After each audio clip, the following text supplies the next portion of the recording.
Hello and welcome to my Imperfect Knitting Life. This is episode 19. I know it's been a few months since I did my last podcast, but a lot has happened. I've been away a couple of times. I've had a couple of crafty shows that I've been to. I've created a lot of yarn and done a little bit of knitting. So let me just get on and start sharing this with you. So if you've seen my podcast before, you know that I live on a small block of land outside Rotorua in a place called Hamarana. And I moved a mill onto my property and I've been learning how to get the mill up and going and make yarn. So I learned how to make yarn and then I thought I want to make something that's a slightly better product. So later on I'm going to show you what I think is going to be, well, so far it's been my favorite yarn, so I'll share that with you later. And I'm not really sure whether I should go through things chronologically or just kind of like get in and do my usual thing and just wing it, going through all the different things, which means I might end up doing my water beetle brain thing, going here, there. So good luck and thank you for coming on this journey with me. The other thing I also want to do at some point is I want to have a practice run at posting some of my yarn overseas, and then also, well, I know I can do it locally, but I feel like I can't exclude local people, but I'd like to do a little pack up, so I'll talk about that later on in the podcast as well. So let's start off with finished objects. So I'm wearing my Utivist. It is not a finished object, but I'm wearing it. I'm wearing it all the time actually. So what I've done is I have left the steek is not even cut. I've left the little markers for the pockets just in case I decide I'm going to do that. But actually it's pretty cold, so I am really enjoying wearing this in the cold weather. I mean, at the moment in the mill it's 11 degrees. I put the heater on, but it's taking a sweet time getting warm today. Yeah, so the Utivist is not a finished item. It's just one that I'm wearing in the meantime anyway. The first finished item I'm going to talk about is a Felix cardigan. So I know you'll see that I did make one a few months ago or last year for Hannah, and that was also out of some of my home or my shed spun yarn, and also I added to that a strand of mohair. So this, about, I don't know, 2 months ago I made this really bright pink yarn. I was using up the rest of my landscape dyes, and there was this really pink colour, and I thought, well, I'll see how that turns out. Wow, it is very pink. Ta-da! really pink. So I know that there's, you know, a lot of popularity around the sort of pink for Barbie, but it's not my kind of colour. But it's obviously, you know, what's not mine doesn't mean it's nobody else's. And I thought, oh, well, maybe I could make something for the grandchildren, but it's not the softest of yarns and they're super fussy. But then my daughter-in-law Ollie saw it and she said to me, oh my word, I love that colour. She would love something made out of it. So I said, okay, I'll do something, because I need to make more things out of my own yarn just to show everybody it is actually usable. And so I knitted up a swatch, and this to do the Felix cardigan. So this was the swatch where I knitted it without the mohair, and you know, it feels lovely. It gets softer when you wash it and wear it. It definitely feels softer, but the gauge wasn't correct, so I had to add. I had left over Debbie Bliss mohair silk. In fact, Debbie Bliss Angel mohair silk, and I got that for like $5 a ball on Marketplace. And I had quite a bit left over, so I thought I'd use that, and I finished it. So give me half a tick. I'm going to show it to you. Here it is. It's the Felix cardigan. Look at that. So one of my favourite things about the Felix cardigan is actually this little eyelet increase in the raglan. So now if you're not familiar with the pattern, it is a top-down construction. And so you start at the neck and you work your way down. you do the eyelet increase along the arms. The bigger the size, the more increases you do. Well, obviously, but you know, it's like a set of eyelets, so you're going to do like 3 sets or 4 sets. And then when you get to the underarm, you divide for the sleeves and the body, and you knit. Now, when I sort of got through it, I thought, oh my gosh, I don't even know if I'm going to have enough of the mohair. So I did play a little bit of a yarn chicken with the mohair, but I did get it out. So the short row shaping at the back of the neck, somehow I feel like I did not do it at the front, and it should have been done at the front. So it's got this straight across neck, which hopefully she's not going to do her buttons up too much. So what I think I'll do is I'm going to just quickly pop it on and give you a look and let you see. I have to have something cardigan on because it is actually quite cold in this room. So let me just pop it up. Give it a look. What do you think of that? I think it's very nice. I like it a lot. You can see that little detail in there. So she's picked out some buttons which I haven't sewn on yet, but I'll do that. And I think she's thinking, oh, can you hurry up with your podcast? Because I said to her, I'm keeping the cardigan until I've done the podcast so I can show it. Because that seems to be a little theme of mine, is that, you know, I make things and sometimes I give them away before I've even shown anybody on the podcast what it is that I made. So the sleeves for me are a little short. Hopefully they're perfect for her. And she also likes it so that it sits at the top of her pants, which is how I like it. So we're both the same on that one. In fact, I think I'm going to keep this on because I can't be bothered to change back. And yeah, so I love that. And it's under 600 grams to make the whole cardigan, which I thought wasn't bad at all. So I've also knitted a cardigan for Freddie, and I used the same colours that I used for Hannah's Felix last year, which was that sort of yellowy, saffrony yellow yarn, and I added 1 strand of mohair to that. I did find that, well, I didn't use a proper pattern. I just adapted one that I already had, and I made it with long sleeves, but quite as short in the body so that she can wear it with little dresses. And I added the mohair because apparently she complained that some of the knitting, which you know, it's really common with children, they don't like the feel of wool, and she didn't like the feel of the wool, so the mohair just really softens it off. I don't even mind I don't mind the feel of the wool. So yeah, I'm going to pop in a little picture of the one that I made for Freddie. She's been wearing it. Couldn't make her wait because winter's here and she doesn't have a lot of jerseys, or at least hand knits, so it was good to give that to her and to share that. Completed items. Oh, behind me I think is one. I'm not going to put it on though. So you saw the Alpine Bloom. Well, I did. So that's it finished. I've actually worn it quite a bit, which you can probably tell. The yarn pills already, and it's really interesting, you know, that wasn't cheap yarn. It's a merino blend, but you know, you can spend quite a bit of money on yarn and it pills. I have not noticed that with my yarn yet, but it's not merino. I'm gonna have to see what happens there. But I did finish the sleeves. I didn't do the little lacy sleeves, so Judy did a beautiful purple one, and she did the lace neck, she did the lace edges, and it really is very pretty.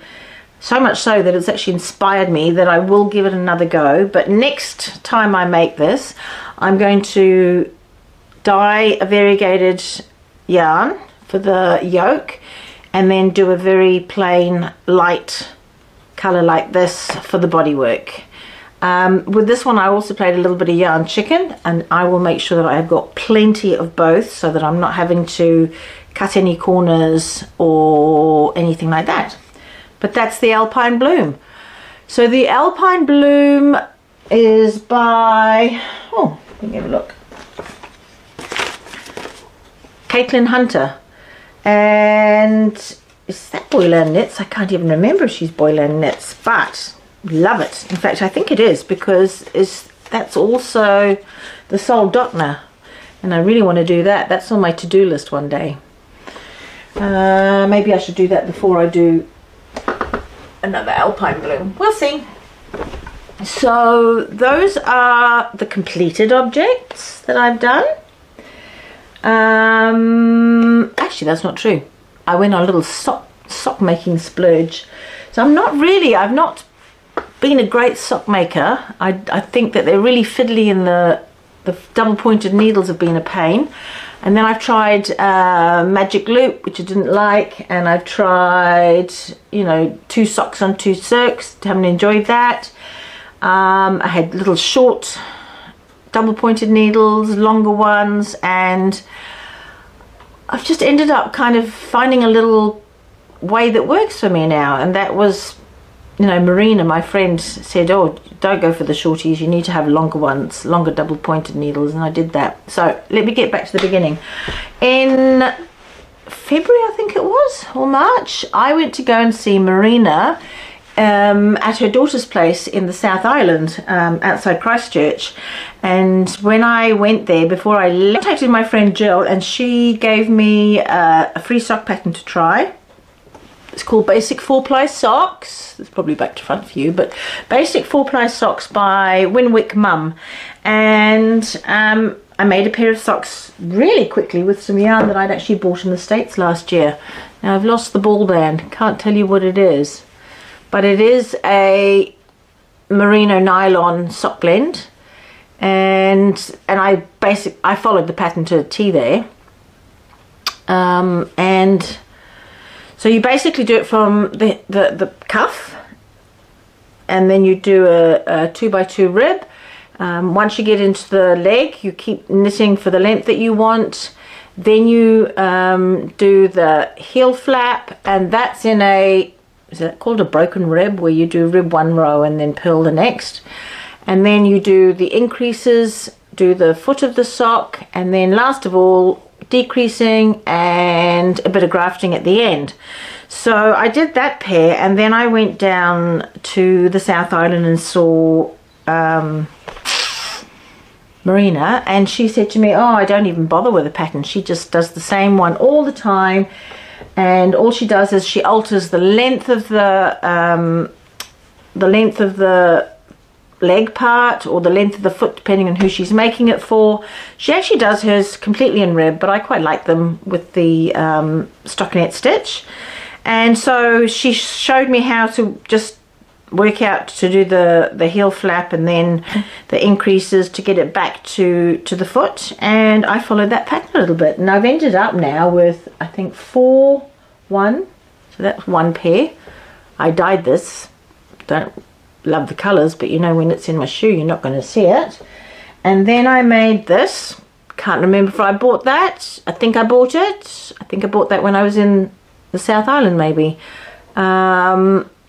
Made that pair.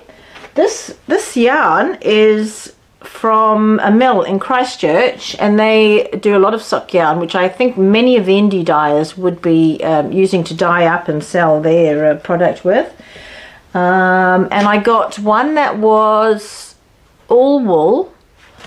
I think, I can't remember what it was, but it's all wool, and then the other one had a bit of nylon in, because I thought, oh, it'd be quite good to try one that's not got heaps of nylon in.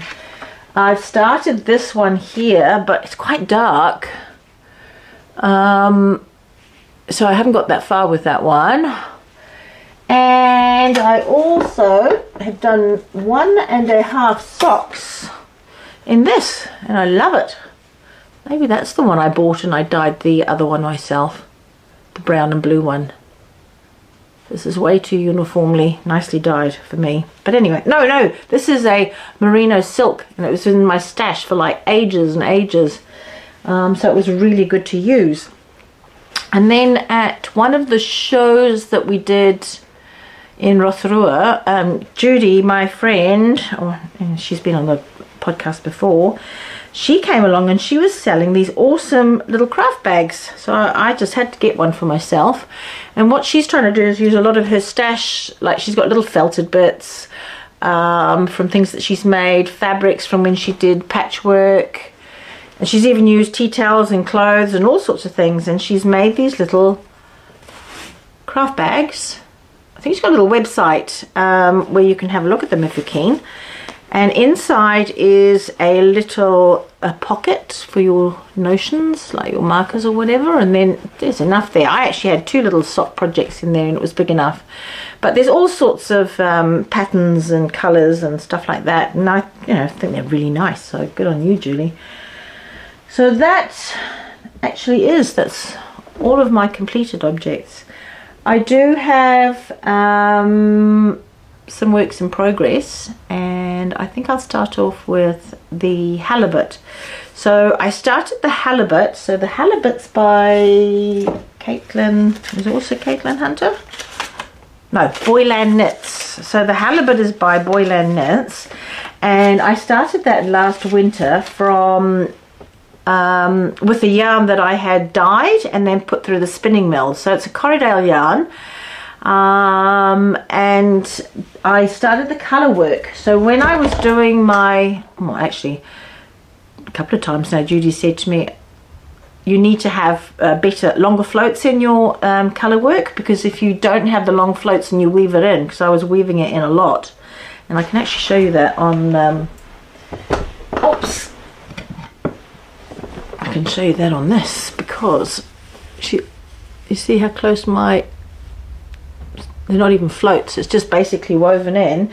And Judy's like, well, you're going to end up with a lot more of the back colour showing through if you weave it through, and also it pulls the knitting in. So I was like, okay, well, I'm not going to undo what I've done, because I don't do that very often, but I will give it a go when I carry on. And so I did do that. So when I started the halibut, I was still weaving. Can you see that? And then, but when I got to the last bit, I was floating. So that was pretty good. So let me just try it on. This is a top-down construction, and then you knit it in the round following the colourwork chart till you get to the end of the colourwork chart, which to me is actually beyond your armhole. Then you separate for the sleeves and the body, and then you knit those separately. It's not a bat wing, but it's definitely, I feel like, I'd like to say penguin, because it feels like you can't actually move your arms as well, but I haven't finished it, so we'll see what happens when it's all done. But let me just pop it on so I can show you, because I am quite pleased with it. And it's going to be a beautiful warm. Hopefully I don't pull all the stitches off. It's going to be a very warm knit, one that would be very much appreciated today, that's for sure. So here it is. I just love the background colour that I have dyed in the Corriedale. So you can see I've reached this end of the sleeve there, and of course the way it knits up when you've got a sleeve compared to the bodywork, you're getting bigger bands of colour, but I think you just have to accept that goes hand in hand with that type of yarn. So what do you think of that? I'm happy with that. I haven't blocked it or anything yet. I did actually end up giving some of this yarn away to Marina's daughter, and then when I finished I was like, oh, I don't know if I'm going to have enough yarn, but I have actually almost finished the sleeves, and I've got 2 more balls left, and I think there will be enough to do the ribbing, because I'm actually on the ribbing now. Despite the measurements they say, this is going to be the right length for me, because I do not like, let me give a bit through the back, I want it, like, again, I want it to be sitting around here. I don't want it down on my hips. So yes, very excited about that, and it is comfy and soft and warm. So that's a work in progress.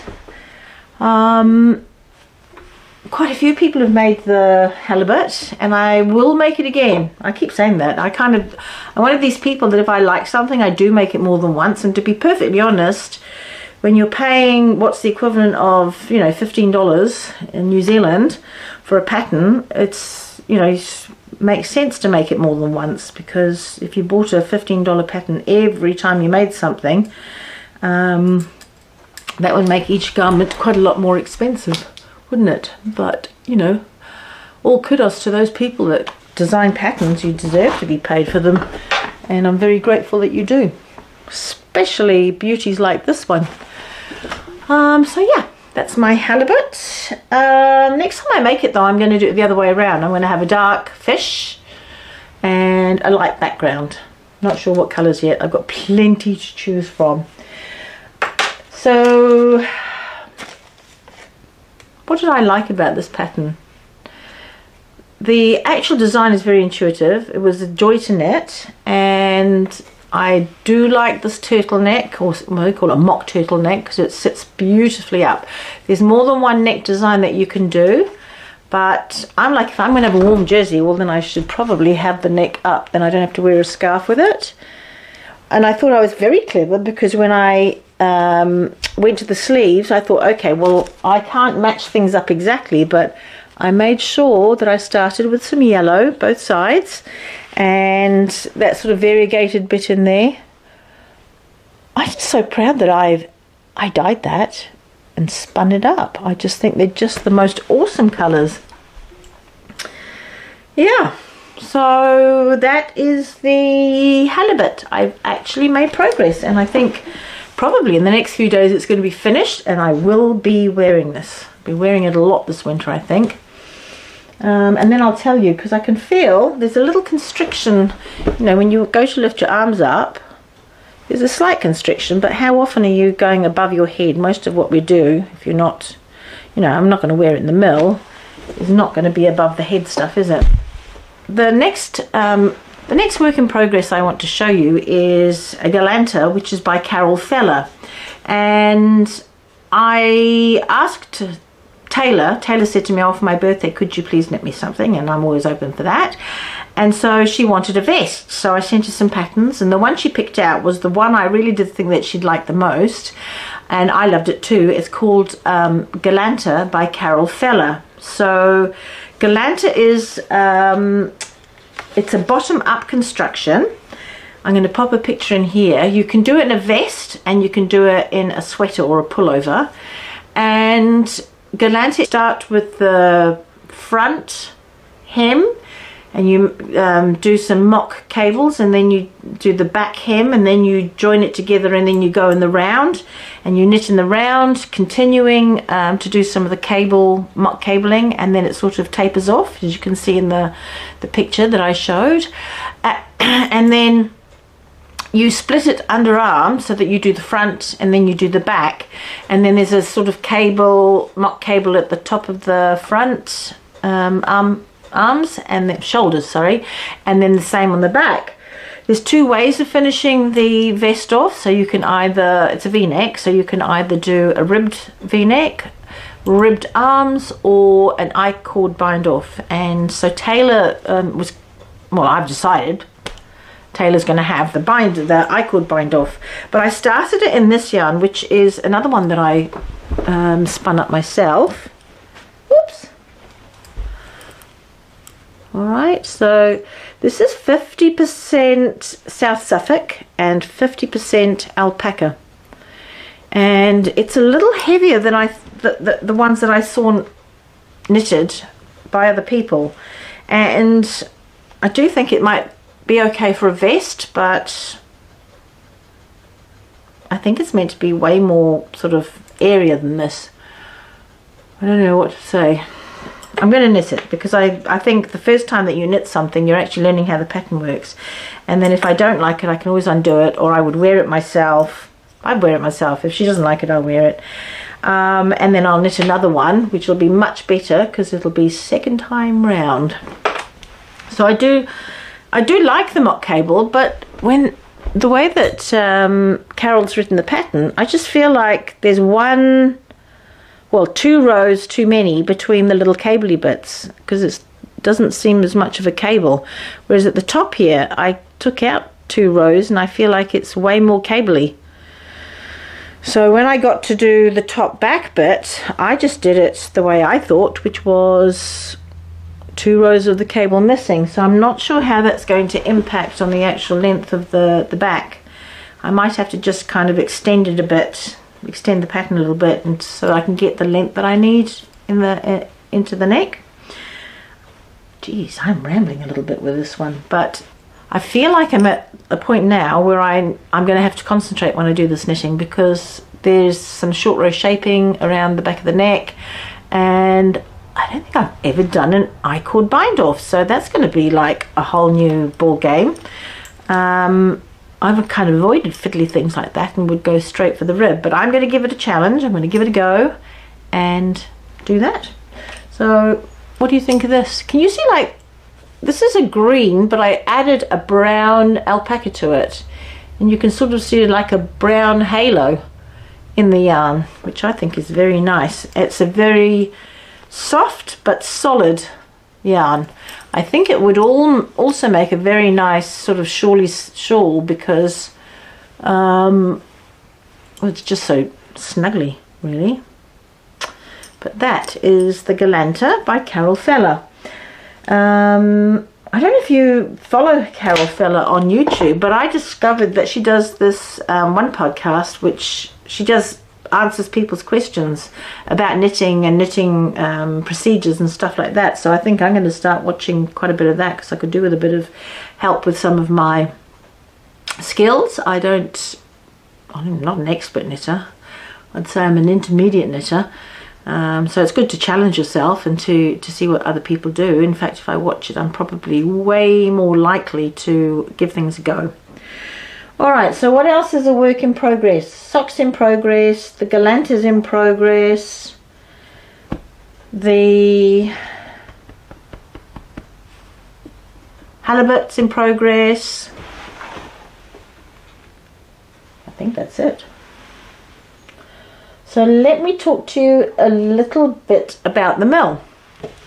So in January we went on a mission, and remember, whenever I say we, it's usually me having the idea, and then Roger and somebody else, often one of the boys, instigating that for me. Just really needing to move out of the house and just try and bring all of the crafty stuff down here, and to do that we had to get the space sorted. So the electrician came and put all the electrics in for us, or at least put all the lines in, and the boys put in insulation into the walls and the ceiling, and then plywood lined it. And honestly, I'm so happy. The plumber came and he put in the gas califont, which goes to 75 degrees, which you need super hot to wash sheep fleece. And I've got two massive big commercial tubs. I've now got the felt loom, which I talked about last podcast. The felt loom is in here, and moved my stuff down here. A lot of the stuff, it's not all out, but most of it's down here now, and have been working in the mill, just making some yarn and getting things ready for a couple of shows. Went away to Christchurch, and that was a lovely trip down to see Marina. Peel Forest is absolutely gorgeous. They were so hospitable and had me stay at their place for a couple of nights right in Peel Forest. It's, I think, one of her favourite places in the planet to stay. And I met her daughter and her partner, and they just super nice people to hang out with. And I also saw a really good friend of mine, Steph, in Christchurch, and spent a bit of time with her. When I came back, it was only a week or two, and then I went off to Australia for I think 10 days it was, and spent some time over there with my sister-in-law. My brother-in-law Paul turned 80, so there were big family parties and stuff going on for that, and a huge celebration, because last year they were going to come visit us, but unfortunately had a bit of a medical event, so they couldn't come, and they haven't been able to travel over yet to see us. And I can't wait to show them what's been going on, because I don't know if you remember when the machines moved in here, Paul was here for that, and he helped me set up loads of things, and I just know he's going to be very keen to see what's been going on since then. So in the mill I have made quite a lot of yarn. I'm going to show some of it, because really I don't even know which ones are much older or or the more recent ones, but I'm going to grab some of the colours and I'm going to show you. So, there's this.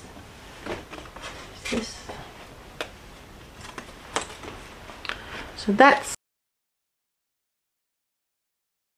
some of them. Where's the yellow? Where's my yellow? Sorry, I had to have a quick change there. I couldn't move my arms and stuff because I had dangling bits of yarn and balls of wool from the halibut. So I've had a little quick change, grabbed some yarn to show you. So when was it? I can't even remember. A month or so ago, at least a month or so ago, I was contacted by the shearer, and he said to me, do you remember these Southdown Suffolk that you got last year? Well, that guy's contacted me, and he's shorn his sheep himself this year, but he has some bales of this fleece that he's happy for you to take away if you would like it. So I was like, oh, sweet. And excuse me, so I contacted him, and he said, oh yes, I've got 10 bales. And I was like, oh yeah, 10 bales, that's a lot. I mean, I probably would maybe do 2 bales a year, I don't know. And even more so was he actually had the bales pressed, so each bale is 100 kilos. He was very apologetic. He said, oh, I haven't skirted it or sorted it, but I've just stuck it in the bales, and if you would like it, come and get it. So I was like, sweet. So James and I went in his ute and managed to get 2 of these onto the back of the ute. I'm going to tell you, this guy's, I don't want to be rude, I think he's in his 70s, late 60s, early 70s maybe, and strong, so strong. He was just like hauling these bales around and managed to get them onto the back of the ute with James's help, but honestly, so strong. And we brought them back here, and when I opened the bales, I honestly blown away. Such beautiful fleece. And straight away washed some up and thought, well, let me see what I can do with that. And you know what? It is the bounciest, super bouncy yarn. Now look, I know it's quite thick, but someone tells me, that it was Judy, that Aran is coming back. So this is probably a little heavier than an Aran weight, and I've made some more since then, and it's been quite a bit finer. But I started off with that, and I thought, well, look at it, that's really nice. I really like making that, and it's squashy. I would not say it's something you'd put on a little person next to skin, but I can wear this next to skin very easily. And we at the yarn description, which is in the Field Guide to Fleece, and you look at Southdown,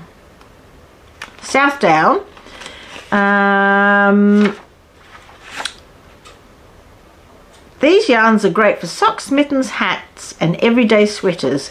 The finest Southdown fleeces offer both next to the skin softness and good durability. Southdown isn't over eager to felt. That's a good thing. So whatever you make may be machine washable. Test to swatch.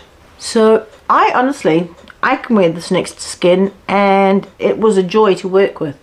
And I'll be doing a lot more of that. And in fact, I think that's going to become one of my sort of signature bases in terms of what I want to use in the mill. And I'm going to try and get 2 more bales. Try not to be greedy and get 2 more bales from him. I have no idea where I'm going to store them. I have got a lean-to made, and that's given me a hell of a lot of space to put some stuff in, but we've got machinery in there as well. So the lawnmower and the chipper mulcher thing, and I do have a sorting table. I've got the tumbler for the alpaca in there.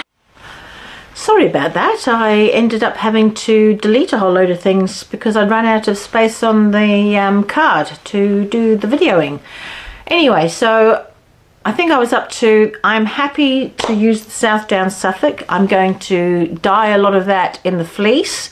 I have done dyeing, trying to learn how to do solid dyeing once it's been spun, but I don't think it's as good. I don't think I've got the right equipment or the right skill. Maybe I need to get some lessons from somebody, we'll see. But I went to 2 shows this year. One was, actually 3. One was in January at a spin-in. Then Rotorua had their spin day, which was good fun. And then Cambridge did their exhibition and they had a traders day and I went there. And that was a lot of fun. I put a couple of pictures up of our space that we created. The things that I'm really happy with are the colours. I had some great feedback about my colours and stuff like that. And I did try to actually not spend all the money I made, but I bought some fleece, 4 fleeces while I was there, which I'm so stoked with. So 2 of them were Corriedale. One was a Corriedale Romney Cross, one was a really good quality Corriedale, and then I got 2 Polwarth fleeces. So I've never spun with Polwarth before, and not long ago I did spin up a Corriedale that, hang on a seckie.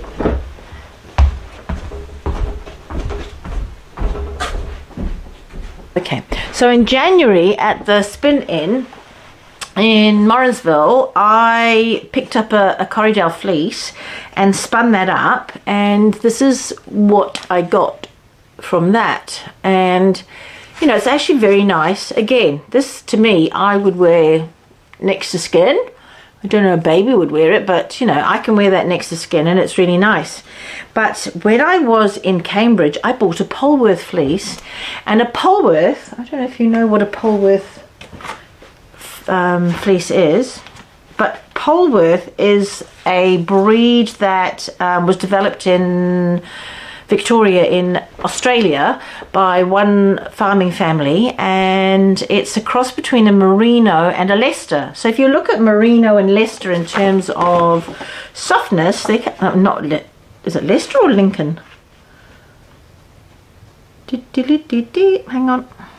Oh, Lincoln. Okay, so if you look at a Merino and a Lincoln in terms of microns, you know, the Marine's on the super soft and the Lincoln's on the not so soft, but it is a very shiny fleece. It gives a good bit of drape and stuff like that.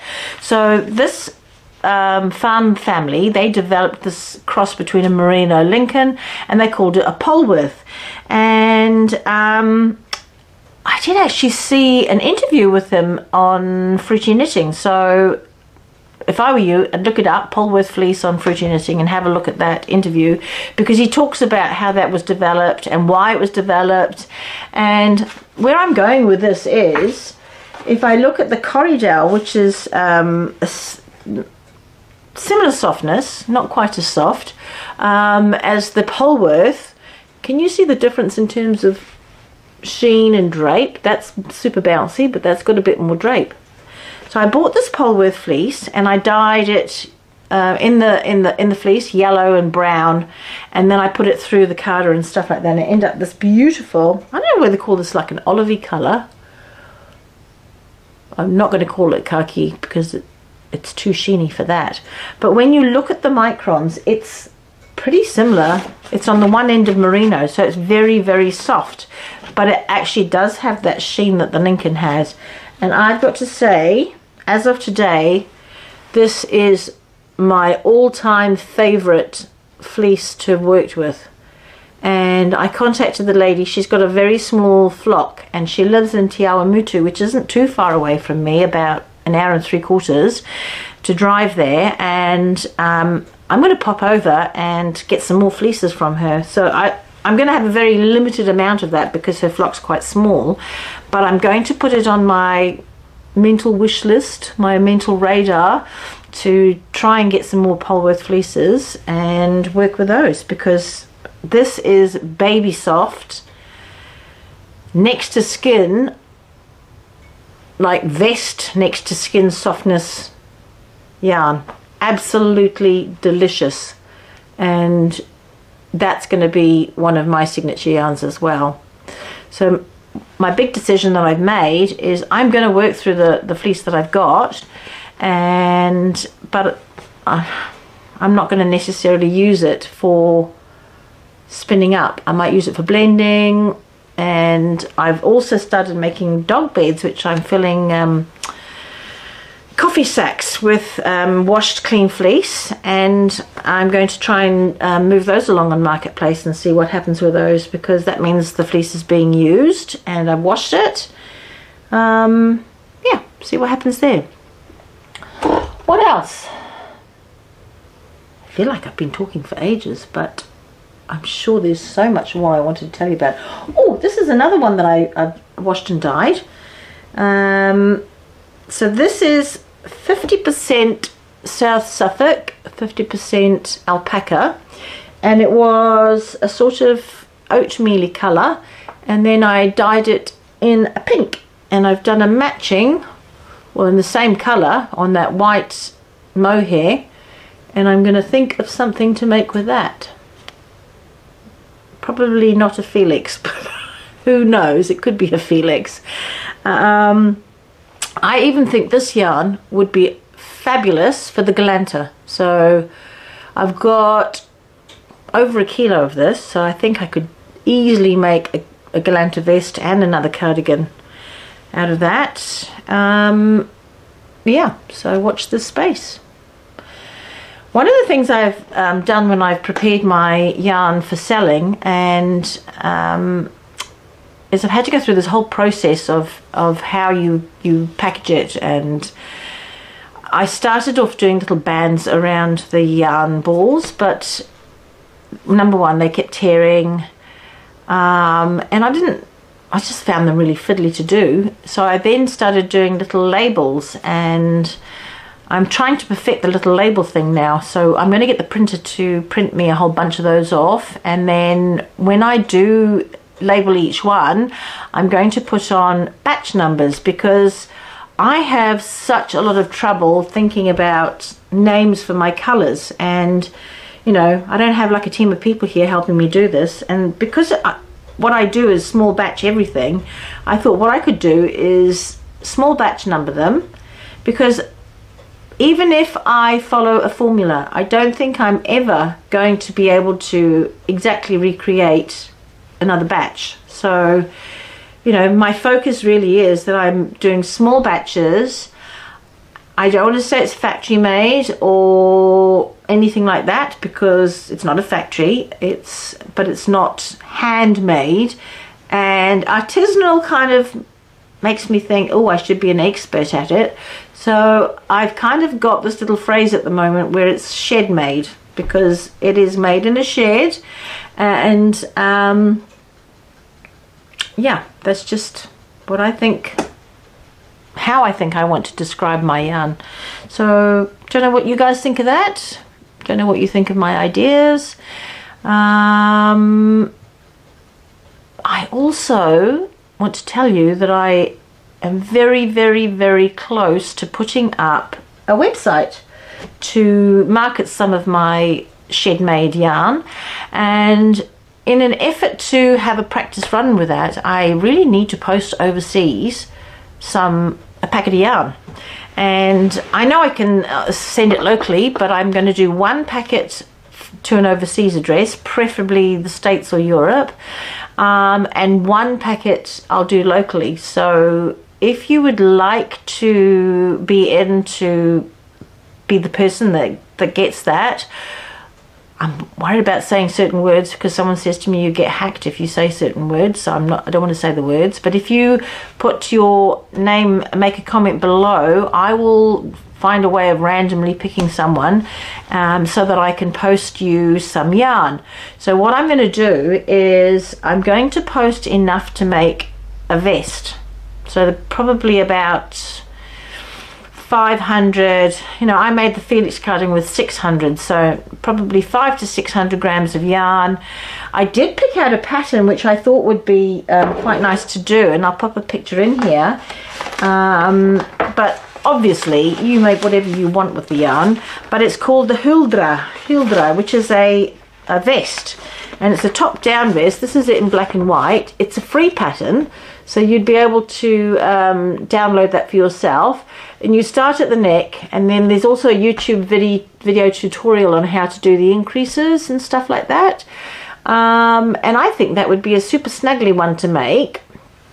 And whoever wins this, I will show you a few options in terms of yarn color, unless you say pick something you like, and I'll just randomly pick something for you, and I'll post it over and we'll see how it goes. I've got to say, if anyone is buying yarn in New Zealand from overseas, you really have a great advantage at the moment, because our dollar is pretty weak next to the American dollar and the pound. We also have to put on an export code, and that means you don't pay duty when it gets to your side.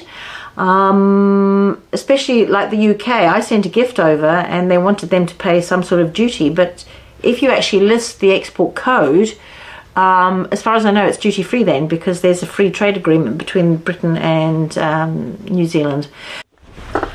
Somehow at the end of that video I completely cut off the farewell and saying goodbye, so I am literally cutting and pasting into this video. And thank you so much for ploughing your way through what was a bit of a trial for me, in that it's taken me ages to get this video out, so apologies to all those people who have waited, and I will do my very best to get this out ASAP.